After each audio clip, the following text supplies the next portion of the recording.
I am continually guilty of focusing on myself before I focus on others. And all I can do every day is try to do something for somebody else and not think about how does that benefit me.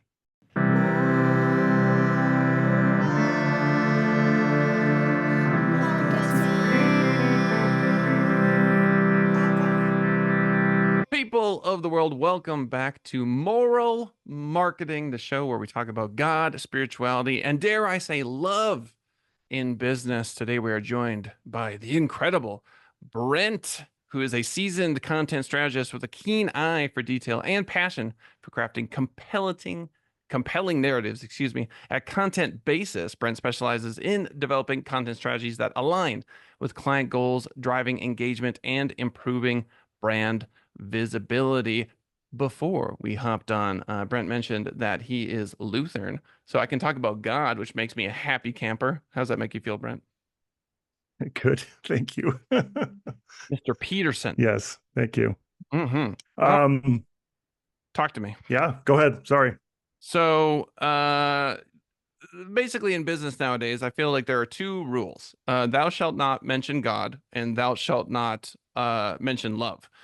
We get to say things like, oh, have a respectful tone and be professional with your colleagues. And everything is sort of, we're using these fun new words to describe things that I think are evident or used to be evident, which is we are called to love each other. That's what we're doing here on the planet.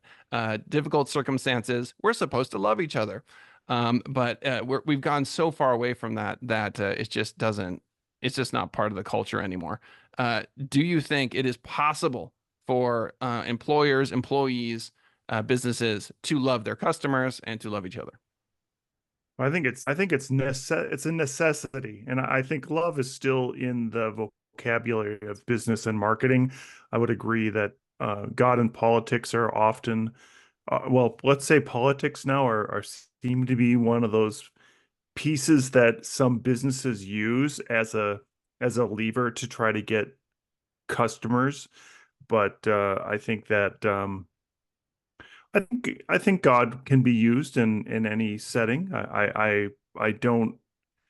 It depends how you use how if it's a marketing, if you're trying to market it for the sake of marketing, then I would say that maybe you don't have the best intentions. And I believe that just in love, that the intentions behind it are way more important than the reason or than the words you use.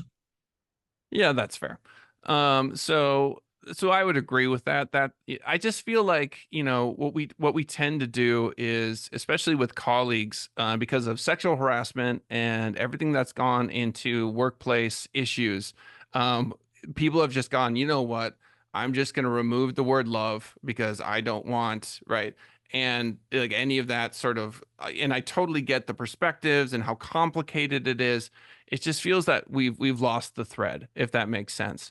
Because there are as many ways to love someone as there are people in the world times infinity, right? Like the love I have for my daughter is different than the love I have for you, right? Someone who I barely know. The love I have for a stranger on the street is different than the love I have for my wife. The love is, we're supposed to love everyone, and everyone knows what it means. Do you know what I mean? We all know what it means. And yet, it just got, I don't know when it got just completely ripped out of companies, because nobody's talking about loving your employees or loving the customers unless you've had different experience than I have. I would guess I would tend to agree with you, I'll also admit that I haven't thought about it in those terms. I wouldn't.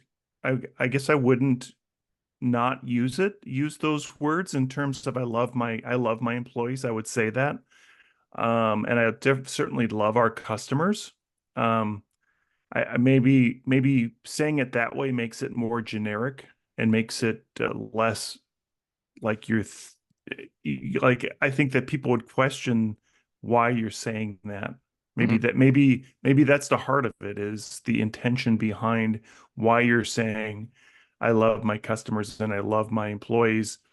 There is a little bit of action that has to be in that to make it so. Mm, Can I say that?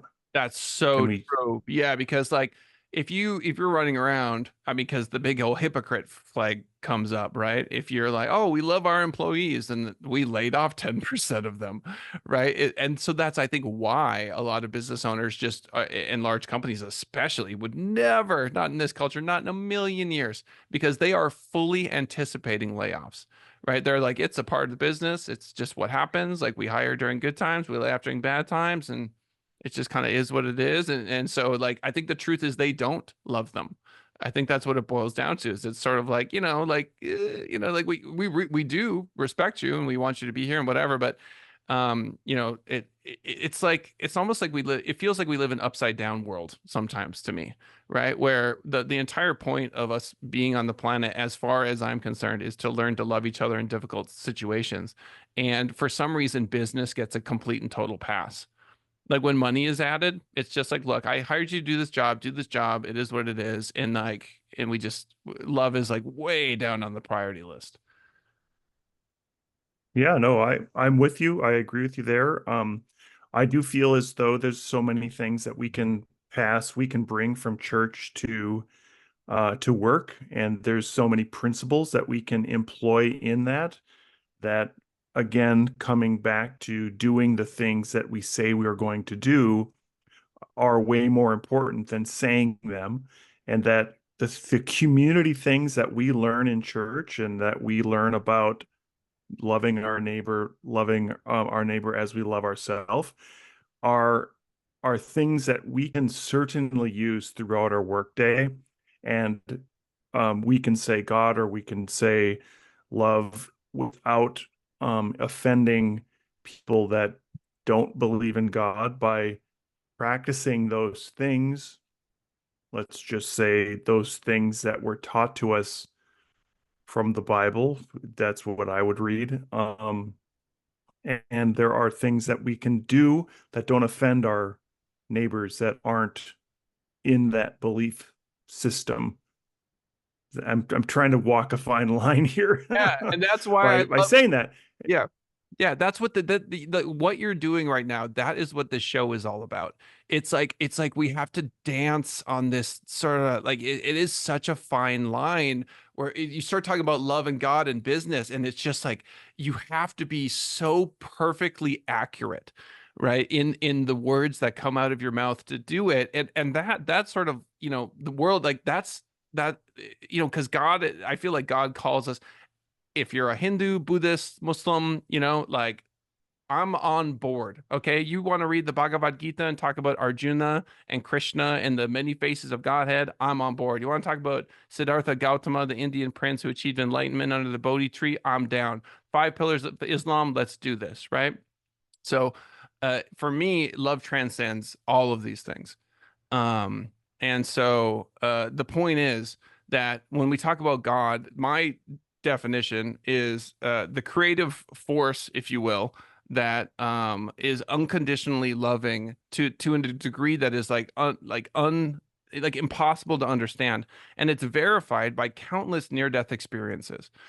These people who die, they meet God, and they all describe the same thing. It's inexplicable. It's inexplicable, unconditional love with all-knowing, like eternal patience. It's amazing. And so that's what we're called to behave in this way. And I think that's the point you're making is like, don't just say it, be it. Yeah, definitely. And you know what? In my previous company, we had team members that were all over the world. We had many team members that were in South America, that were in India, that had different beliefs and different cultures. And we tried to do a culture of nurturing and self-respect that we would then pass on, and hopefully that culture would blend in through the entire team, across wherever office you're in. And I do believe, and I can say for what we did at Wagenta was my previous company, Hmm. we never laid anybody off. Certainly people got fired for a reason, but we Oh yeah. didn't, like, we found a job for them to do, and we didn't grow in a way that made us have to lay people off. But I do feel as though there's a place for people, even when you're short on work. It's more important to have that person on the bench and help them get to maybe learn something new than it is to lay them off because they're a commodity. Hey, I mean, God bless you. I mean, you manage something that is, and see, this is what I keep saying, that love is the most difficult.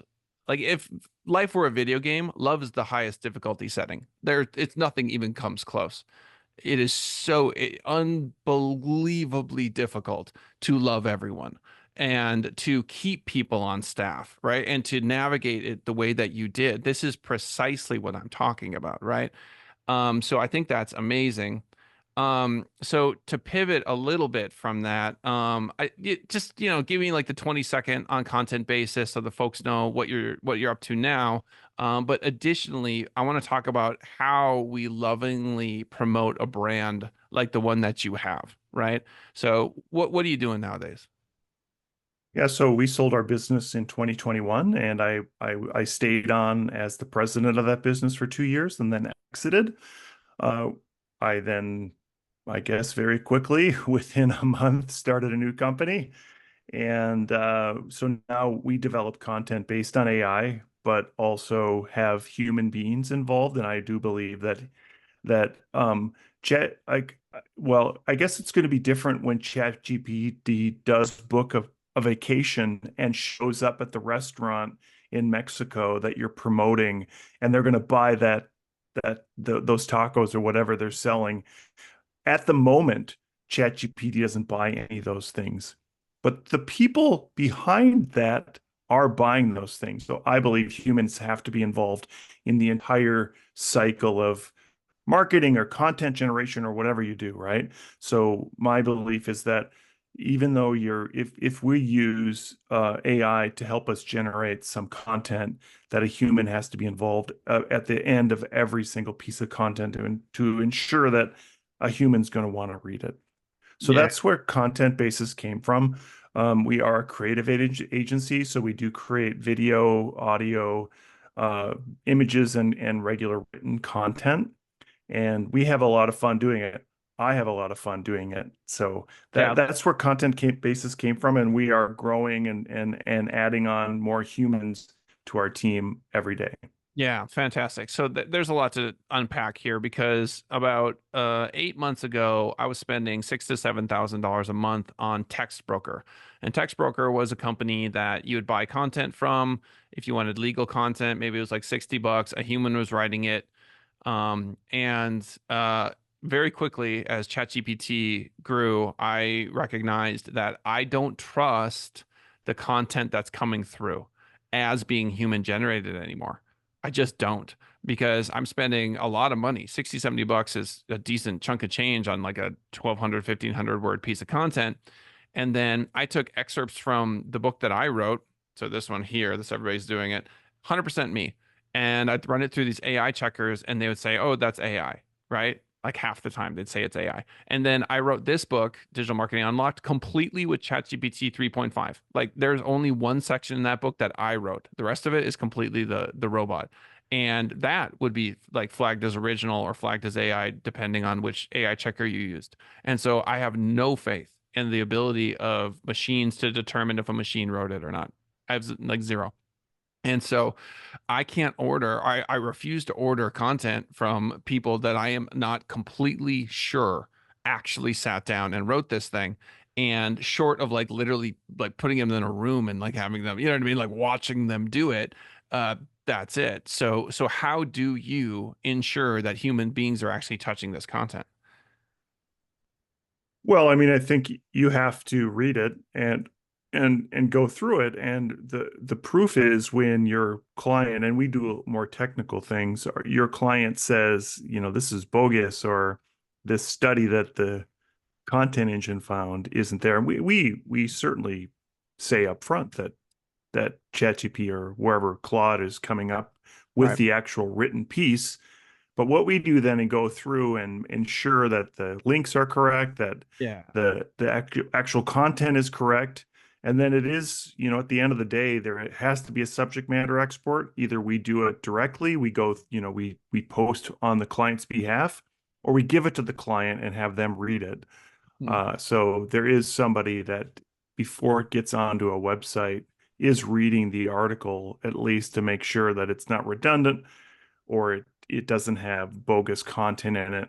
I will say, I wrote a piece on Quebec and um, ChatGPT was good enough to in a 1,500 word article to put Quebec 75 times. Mm, And our editor said, this is just one of the things that happens. You just have to learn how to remove Quebec from yeah. part of that or whatever that subject is that you're keying in on.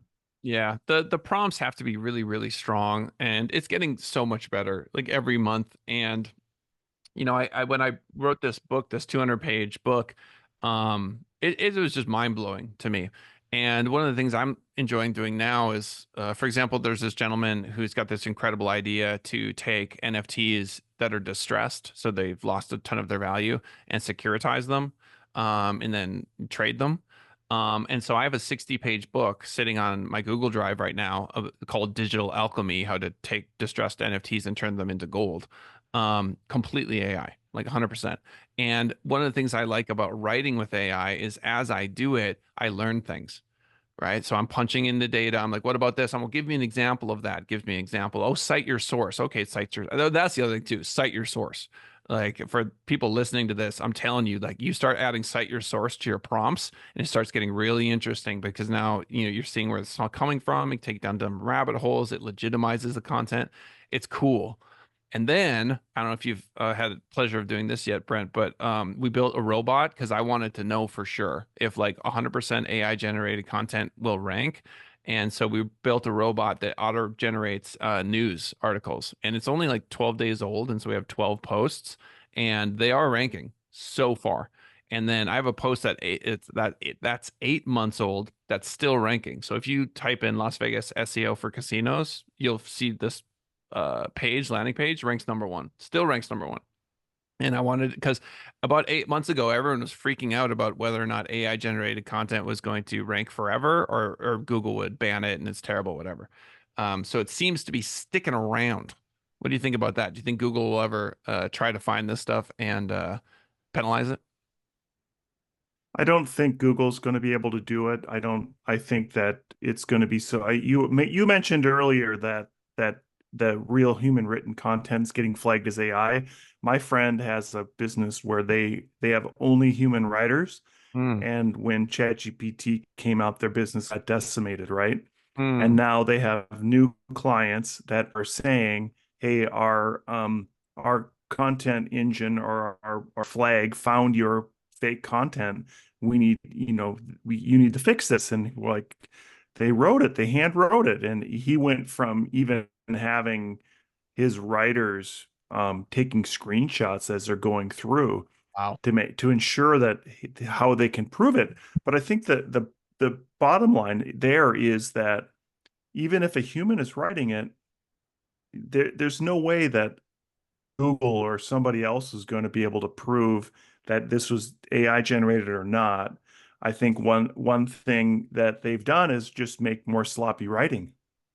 Like if you have a really good writer, it's possible that that writer gets flagged because the writing is really good or it's structured in a way that ChatGPT or that an AI flag sees it as generated by generative AI because it's structured in a way that people like to see or read. Yeah, I sat down with my daughter the other day. She's 10, and she had an algebra problem that I had no idea how to solve. It's something about the distributive property. And so my answer to everything now is ChatGPT. So I went to ChatGPT, I clicked on the GPT options that they have. One of them is algebra tutor, right? Or math tutor. So I clicked on it and I put in the precise uh problem. And what I love about it is, you'll recall, and I don't know how good you are at math, or if you have kids, but it's terrifying for these poor kids when they can't answer the questions. It's the worst, and they're crying and it's just drama. And looking at example problems isn't always helpful, but ChatGPT will give you the breakdown of the actual problem. They'll say, okay, here's how you solve this particular problem. And that's way more helpful than trying to look at an example problem and then going to the real problem and then not getting it and getting the wrong answer. It's not helpful, right?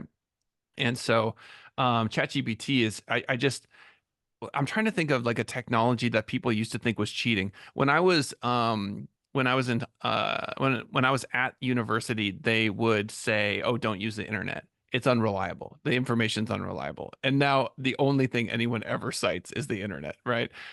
So how do you feel about that in regards to it being used, people perceiving it as just not real, or it shouldn't be have any value, and they're fighting against the value of it? I do feel it has a lot of value. I do know that it makes a lot of mistakes and it makes a lot of math mistakes specifically. So you do have to check your work. I did a fractional CTO gig for a little bit and I had to account for my hours. So I would take notes as I went through my week and then I would have ChatGPT compile my notes and put it into a summary, but also add up all my hours. And more than often it would say, I mean, Hours, right? it would actually get all my summary of my notes right, but it would get the hours completely wrong. Huh. And I'm like, can you double check that? And then it's, oh, I'm sorry, you're right. I did get that wrong. I mean, Whoa. I think one thing that's great is apologizing for doing Yeah. something wrong. It's funny that you mentioned that because I just watched a TikTok of this guy. He's this like super famous theologian. I think he's agnostic, but he talked to a lot of Christians and he sort of pokes holes and and anyway, he was talking to ChatGPT and he ChatGPT said sorry and he pressed. He was like, "Did you mean it when you said sorry?" And ChatGPT was like, "No, I don't have emotions, right?" And he's like, "Well, then did you lie to me?" And it's like, no, it's like a colloquial phrase to be used to like XYZ, whatever. And he's like, yes, but you mentioned that you don't have emotions, but you said you're so whatever. And he kept pressing it, and and he said, well, did you lie to me? And it said yes. Right. And so I talked to my wife about it and I said, this is whoa, this is like mind blowing. It's so interesting. And she's like, eh. She didn't find it as sort of like Terminator-esque as I did. But I just feel like one day it is entirely possible that we're going to wake up and like the money is moving around in strange and interesting ways, or the stocks have sort of moved around in interesting ways, or the market's being manipulated in strange and interesting ways, and it could be a person behind the AI that's sort of making massive changes in terms of like public perception that changes the way they behave. And I mean, my goodness, I mean, from the moment you were born to now, isn't it just like jaw dropping the difference in just humanity and what we've accomplished? Yeah, you were talking, I'll show my age. You were talking about cheating, and I went to junior high when the calculator watch first came out, and my math teacher made me leave the calculator watch at the door. Like I had to take it off. I couldn't bring it into class. And then my kids went to school and they all got the TI 85, calculator. Like that's what they had to have for their class. So they had to have a calculator. It went from having to do all your math on paper to having to have a calculator when you went into class. And I would imagine there'll be some sort of having to have ChatGPT. I mean, I think the output is more important than your output, and what you're showing as your output is way more important than how you get there. And as soon as a bunch of writers hear that, they're just going to be like, you know, they're going to be tearing down my door because no, you can't say that. But really, whatever it is that somebody reads, and if it's in your voice and you stand behind what you've written, then that's way more important than how you wrote it. Yeah, that's what this book And is. that's a very controversial thing to say. Good. I'm about it, right? Because I stand by, because if I could go back in time and change the name of this book here, I would change it to I wrote this with ChatGPT 3.5, right? Because when I wrote it, I was sort of like, you know what? I'm going to create this book using a robot and put my name on it because I instructed the robot and I stand by what's in it, right? Because I read it. I'm punching in all the inputs and I'm learning things. That's the other thing about it. Like writing has never really been, well, I should rephrase. Let me take that back. It's bullet fast learning slash writing simultaneously because it'll bring up things and I'm like, I didn't even know that about marketing. Or is that true about Facebook? Because I know certain things and then I'd look it up and I'm like, oh, interesting, it's fascinating. So I'm learning as I'm writing. That's so cool. It's research meets writing simultaneously. And then I saw this video the other day where they're like, oh, we're gonna bump the limit. Because right now, for me to write a book, takes me some time, right? I have to punch in, I do the table of contents, I create like the main 5 points of every section, I get the point right, and it's all only because there's a character limit. And I think the character limit is completely and totally arbitrary. So what I'll do is sometimes I tried this as an experiment. I'm like, you know what? Here's the table of contents for a book about whatever. And then I just told ChatGPT at the end of each of these, I'm just going to say keep writing, right? And just keep going until the book is finished. When it says when the book is finished, please just write the book is finished. Thank you. And I would just keep writing, keep writing, and it would just go through the whole table of contents. Right. And so if it's as simple as it just saying keep writing, when we get up to this 200 character or 200 page character limit or whatever page limit, do you know how many books are going to hit Amazon? There's going to Well, be Google already has a 2 million token.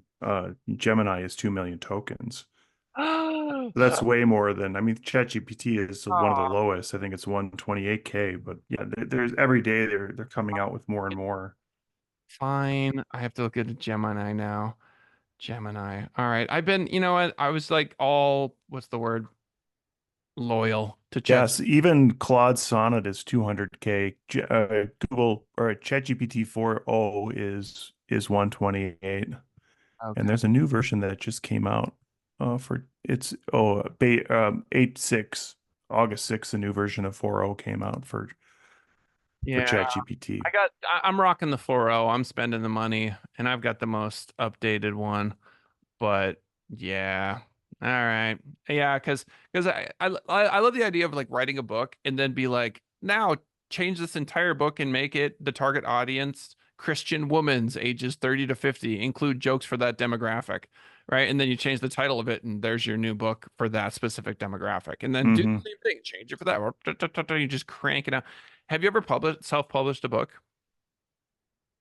I've been part of a book, Okay. but I've never self-published a book. It's just crazy easy. You know, on Kindle Direct Publishing, like you can knock out a book and you can have everyone do all the hard work and like 200 bucks, maybe 250, fully formatted, beautiful, everything you'd expect from a book, little like ISBN number and like everything's all nice.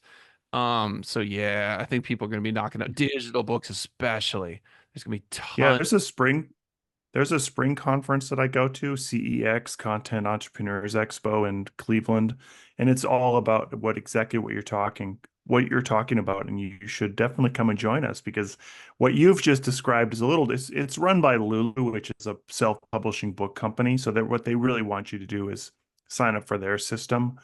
But there is loads of books, and the only book I've been part of is a conglomeration of different authors that have been content entrepreneurs, and I wrote the e-commerce section.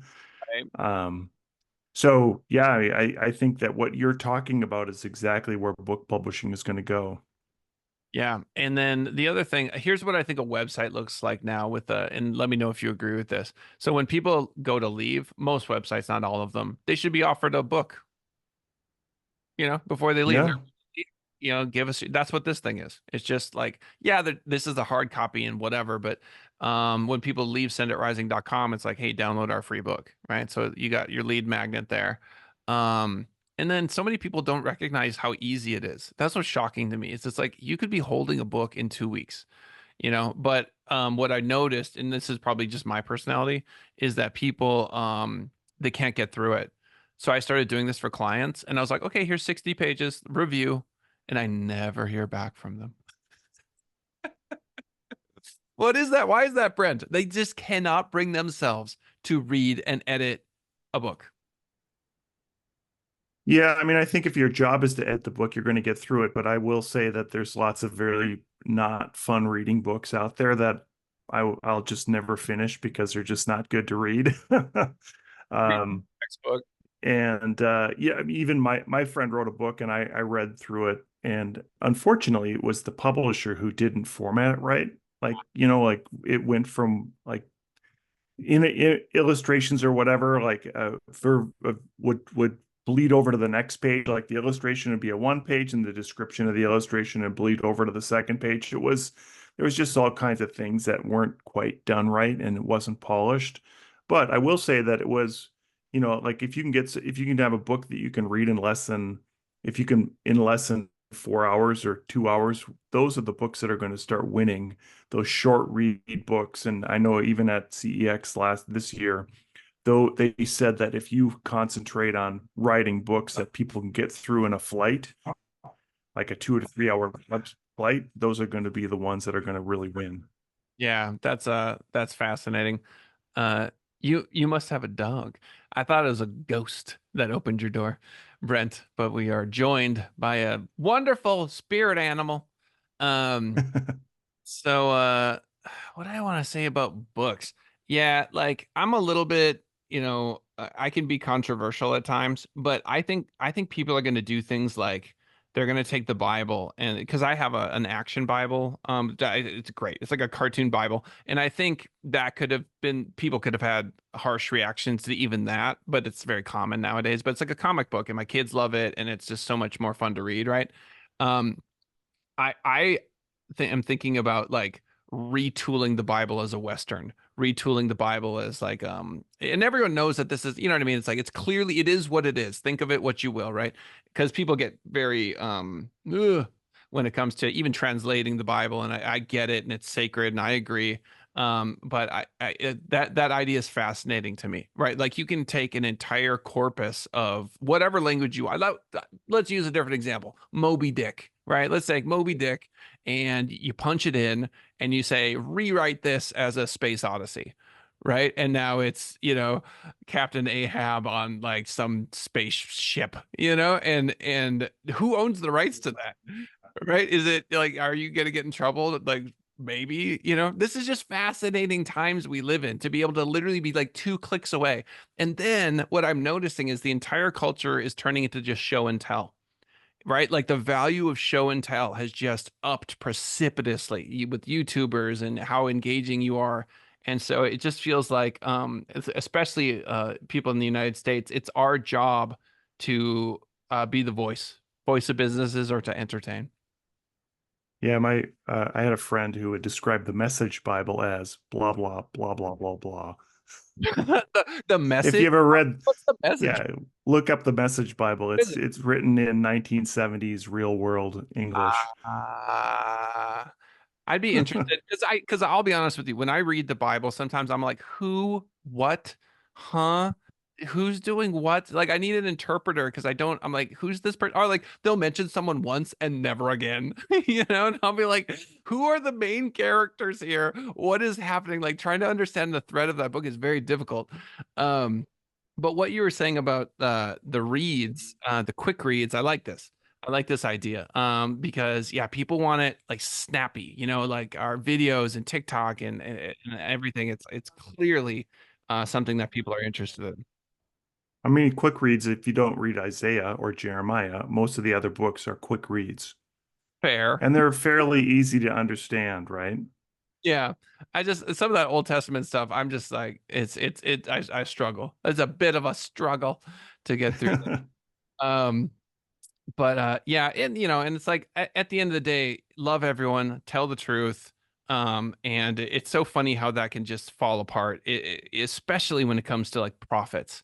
Like you start looking at a company, you start looking at profits, and it's like, the story of the golden calf. And Moses comes down and they're all worshiping the golden calf, and people are all oh, we would never do that nowadays. That sounds like such like barbaric things to have and then you go to New York, and there's a giant golden bull outside of Wall Street, which is like the epicenter of all money, and power. It's like, not only did they, but we continue to worship at the statue of money, like every day, and it's just wild to me. And then of course online, all I see is like the more controversial and fight based something is, like the more fighting involved and like someone being wrong and someone being right, the more views it generates. Yeah, the more, and I'm guilty of it too, right? So here's my big question. What are you gonna do for your business, to for the voice, right? To get out there, to let people know what you're about, and how does love integrate to your business? That's a great question. And as we're trying to grow, we're looking at an acquisition. one of the things that I'm a firm believer in is when you partner with somebody or you buy another business or you sell your business, that you need to learn the culture of that business, and there should be an alignment of those cultures.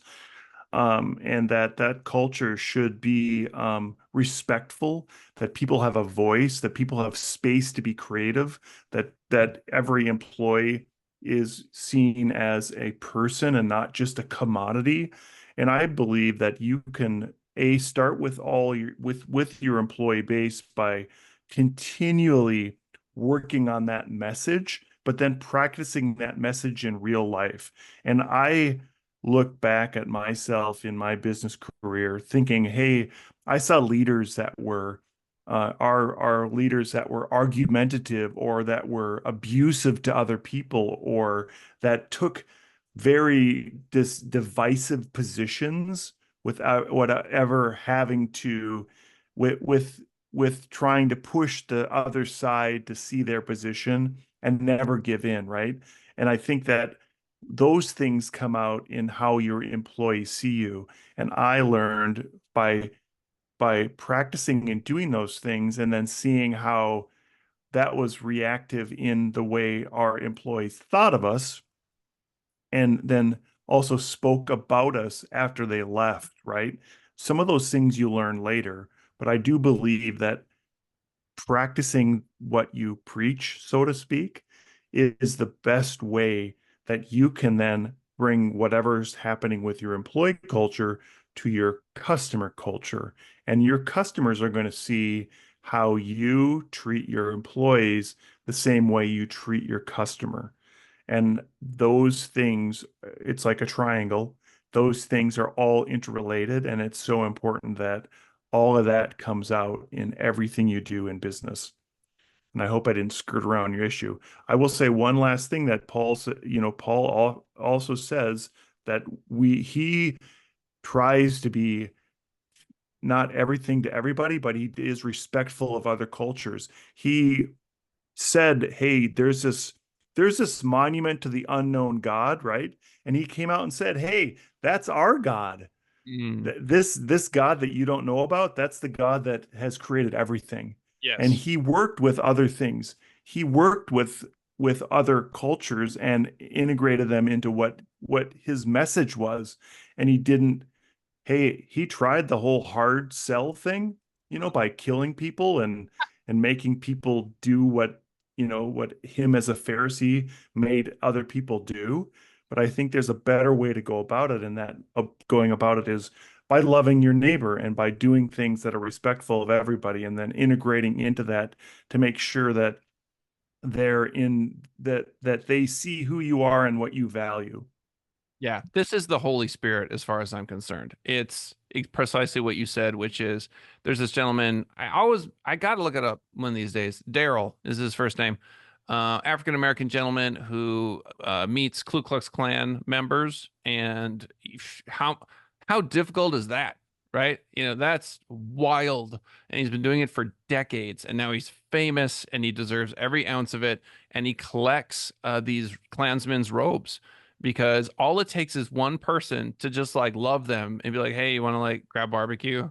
Like, "Hey, what are you doing on Saturday?" Like, "Hey, you want to come over and like we'll, like eat and hang out and drink and have fun and just get to know you." Because what happens with this dude is inevitably the Klansmen will go, "Oh yeah, black people this or that," and then they'll stop. They'll, "Oh, but not you, Daryl," right? And so it just puts it's like people when they die, they often describe like if they have what's called a distressing NDE, where I'll just say it, they end up in hell. There's this pinprick of light. That's all it takes. It's just this, right? And this unbelievable love comes in the form of light, and it saves them, right? And that's all it takes. That's all it takes, right? And so there's all these people that are just running around saying my way or the highway, and there's no love in that. There's no love in that dialogue. It's like God's got it under control. God's gonna put you exactly where you need to be, not for you to be as comfortable as you want to be, right? But for you to just like the player of a video game, it's to change the player It's not to change the avatar, right? Like if I'm playing Mario, it's not to make Mario and Mario's pixels on the screen. It's the player that's playing Mario. It's navigating them through increasingly difficult terrain, so to speak, so that the player of the game fundamentally changes. And that's what's happening here. And so I honestly believe that if the world of business gets it right, if business people follow what you're doing and this message gets out there, it's like we're supposed to love people. And even if people in your organization, like God is difficult to talk about, and if it's Muslims talking to Christians, talking to folks with indigenous understandings versus Hindus, etc., it's about speaking the different languages, you know what I mean, and loving them. And it's like people love the sound of their own name, right? It's been shown like bajillion times. People love when you know about their religion. Come on, Christians, study the five pillars of Islam. What are they? Right? What's the Isra Miraj? Right? Explain it to me. Right? Do you know anything from the Quran? Anything? Right? And so that's where I stand. I'm like, come on, like we can do so much better by just focusing on loving each other. Yeah, you said it.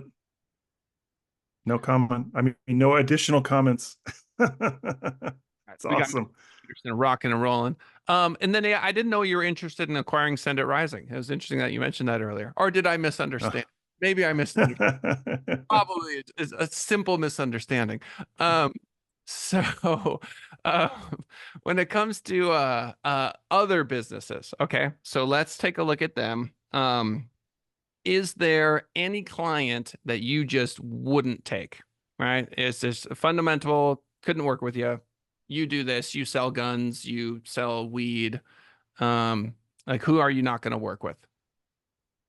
I mean, that's a great question, and I think that's where really, you really have to you have to look at what your values are and why is it that you wouldn't take that client? And certainly the gun business has been a great business for my previous company, and I would take another gun company. I don't think I wouldn't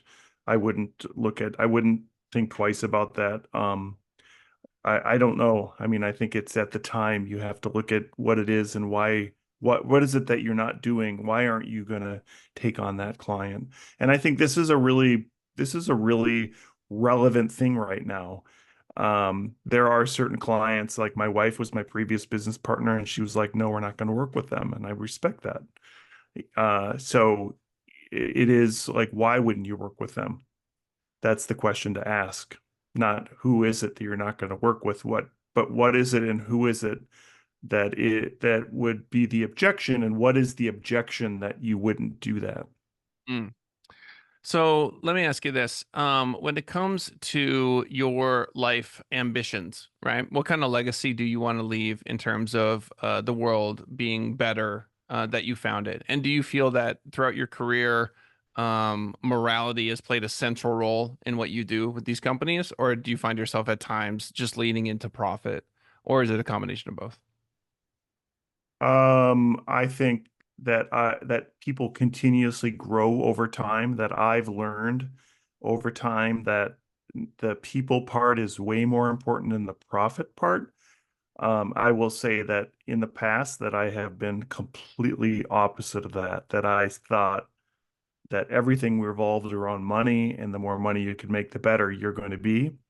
And you take it, there's the toll in that, right? There's the toll of living by yourself. Citizen Kane is a great example of that. It's a great movie that shows that you could make all the money in your world, at the very end you'd be all alone in a giant, huge castle. And I think that if you read Luke 16, 1 through 8, you're going to learn that there are things that people do in the real world that are really good at, like they're good at making profit. But if you take that and apply that to your spiritual life, that same principle of focusing on what is a profit, or what is profit and how can you do that? I think at the end it says that the children of the light are way better or can learn from what people of the world are doing, and we can learn from those things.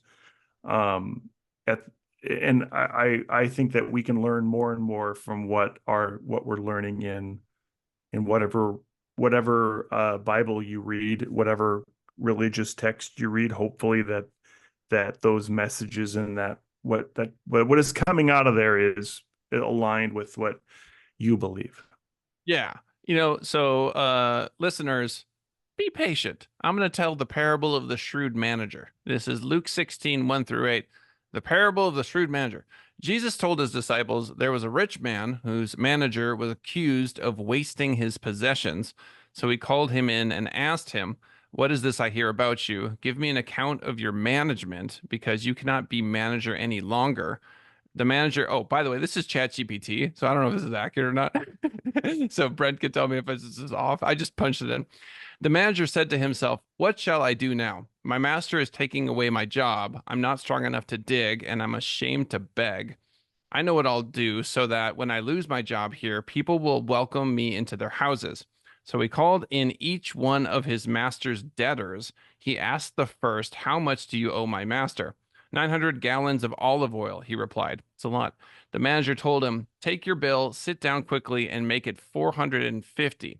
Then he asked the second, "How much do you owe?" 1,000 bushels of wheat, he replied. He told him, "Take your bill and make it 800.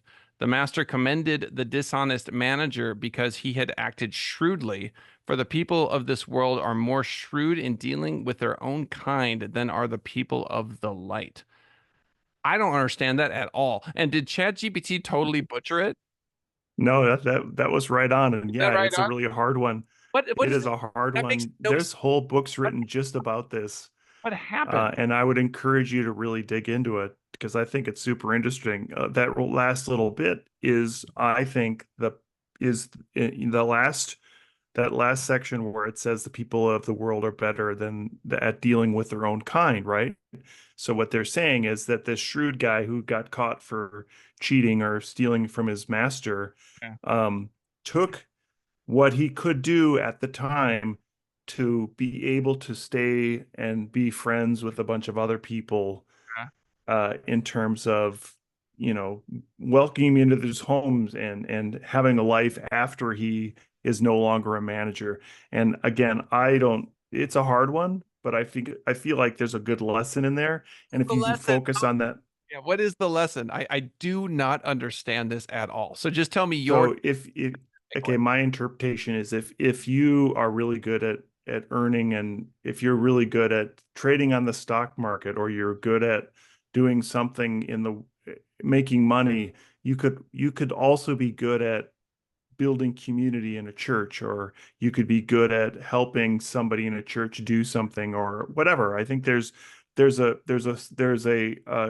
you can you can transform yourself from being purely profit driven to purely God driven.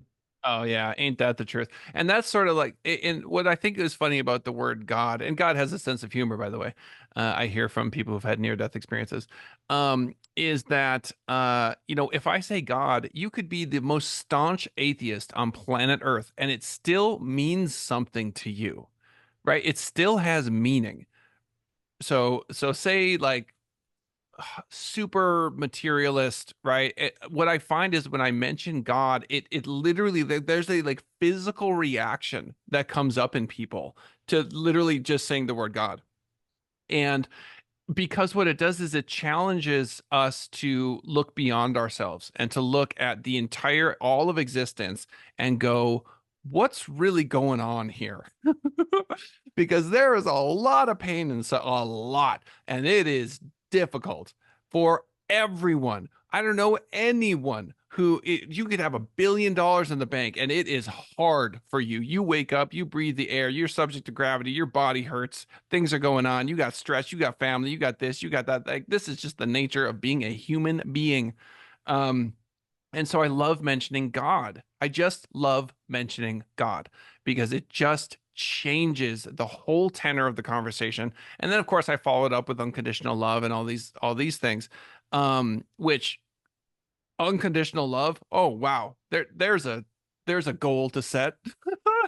Unconditional love. How much faith? It's like the story of Job, right? It's like how far down all of the path of pain must you go down before you curse God. And of course, the answer should be never. There should be no thing that can happen to the body or the mind, right, or externally or internally that could ever change, right? Right. The fact that this is happening for our own good. Yes.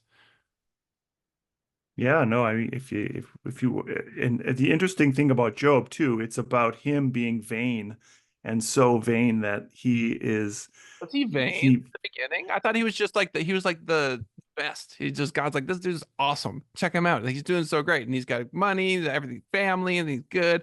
And then, Satan rolls up and he's like, yeah, he's happy because of all these wonderful things you've given him. Take them all away and yeah, let's see if he's read the whole story though. I mean, if you read it to vain. the end, he gets, I mean, he gets at the end, he gets everything back in All back. double, right? Yeah. But there is a lot of back and forth with God that says, you think you know, Oh, like that's true. there's a He lot gave of us ways where God puts him in his place. that. That's fair. That is fair. Were you there? Yeah, it's just I don't know. It's very clear to me, and maybe I'm overstretching a bit, but it's very clear to me now that we have video games and we have these universes that are created, right? Literally universes that we're building. That it's so obvious to me that we're in this like we signed, and this is what all the near-death experience people say. They say, look, you signed basically a contract to come down here, knowing that it was going to be extremely difficult, unbelievably difficult, and you're going to forget who you really are as a soul, and all of this is for your good, and you have to have a ridiculous amount of faith to traverse this thing, and you're going to learn these lessons, and the reward is going to be so good that if we told you what the reward was, that it would prevent you from developing all the things we want you to develop down there, so you're not even know what the reward is. You're just going to go down there and you're going to do your best, and the soul is like, wow, that is an extremely um like attractive proposition. And so we come down, and that's what they all say, these near-death experience people. And I've listened to hundreds of these. And so we come down and then we play this game of I call it Space Monkey 2000 because I feel like a Space Monkey 2000 around the year two. Okay, I thought it was funny. So I play Space Monkey 2000 and I'm trying to like love everybody, and that's it. That you're right, and there's just nothing more difficult than that. So I resonate with everything Jesus is talking about. There might be a few things here and there where I'm like, I don't really fully understand or get what he said there, but like the core message is, it's like, I'll put it to you this way. The people who made Super Mario Brothers, right? That whole team, God bless them. What a miraculous game that is. It's such a good game, right? Or the people who made Legend of Zelda. What an unbelievably good game. Like I have gotten so many hours of entertainment and joy, and it's so cool, and I just love it, and the design is so good, and it's so perfectly made, and I just love it, right? But then you look at what happens to the characters and you're like, that's a nightmare. Like, who's Mario? He's by a castle and he has to like get these power-ups, but he's being attacked constantly. And if he doesn't make it to the end in time, he dies. And then he can fall in pits and they kill him, and everything's trying to kill him all the time. There's this horrible dinosaur that's breathing fire on him. And then at the very end, he finally gets what he wants, right? The princess, and then the game ends.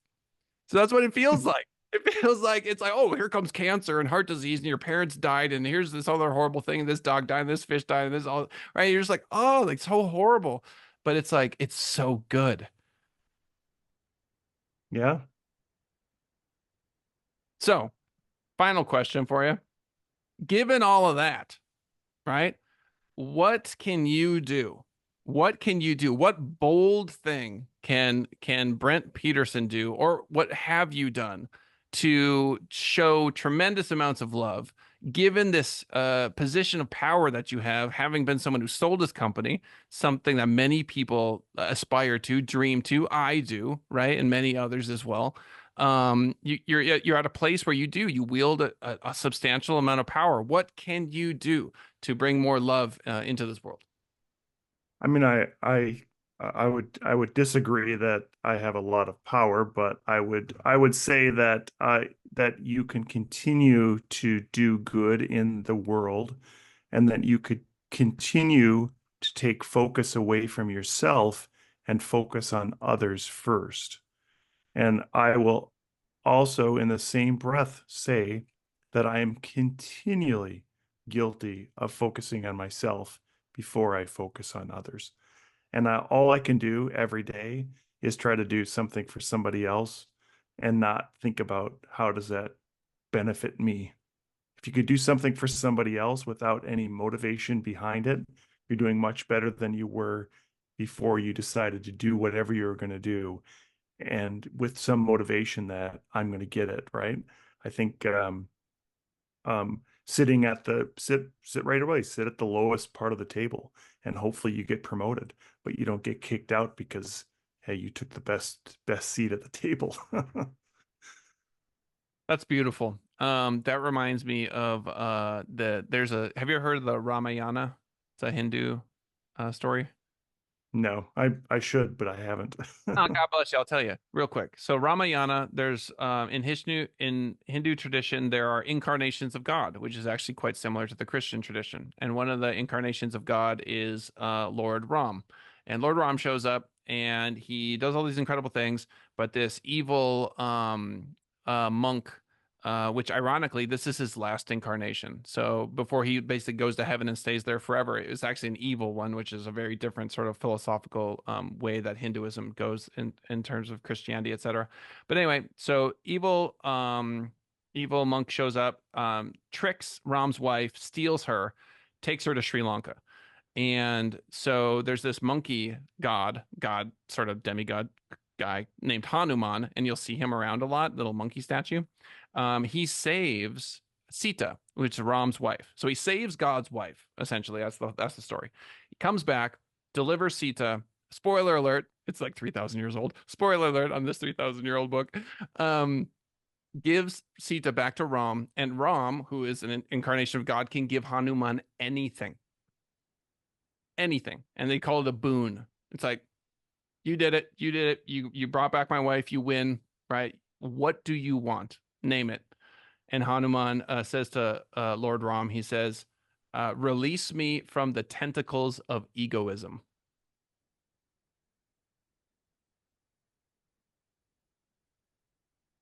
That's good. Yeah, that's really good. So I feel like you and Hanuman have a lot in common. Well, he probably did it though. I love it though. People are going to dig that, hearing that. Look, if you made it this far into the episode and you're still listening, God bless you. Thank you. I mean, how genuine was Brent's sentiment there, right? I seriously, I mean, that's a beautiful thing, right? To say, to acknowledge. Okay, I always say final thing and it's not, so I apologize for lying. But I will end on this note, which is a lot of people die, they meet God, and what they find is the question that they it's all telepathic, but they think it. The moment they think the question, the answer is in the question. They realize. And so when you go, how can I be more selfless? You are, because the question itself makes you more selfless, right? And here you are, and Yeah, that's so endearing because you're going, I'm not, but you are, right? Because that's how it works. yeah, that's great. Thank you. Yeah, blessing received. All right, ladies and gentlemen, the amazing Brent Peterson on the show today. We love him. What do we love about Brent Peterson? Everything. Yay. Thanks for swinging on by. If the folks want to reach out to you, how would they do that? You can email me, Brent at contentbasis.io, or you can find me on almost every social media at Brent W. Peterson. That you will find my Jack Russell art project with a new artist inspired Jack Russell painting every single day of this year, or on TikTok where you'll find my daily joke or my free joke project where I post 2 jokes a week. My friend David and I went out the other day and he lost his ID. So I just call him Dav. That's good. Yes, I've used that one unfortunately. One of my favorites. Ladies and Uh, gentlemen. Oh, go ahead. I got one joke that I'm going to tell you since I queued up one for it. So here we go. I hate it when people act all intellectual and talk about Mozart when they've never seen any of his paintings. You're welcome. Brent Peterson, Brent Peterson, Peterson. Again, that's Brent space Peterson. Peterson, if you want to find him online. We appreciate you. Goodbye, everybody. We'll see you next time. Thank you.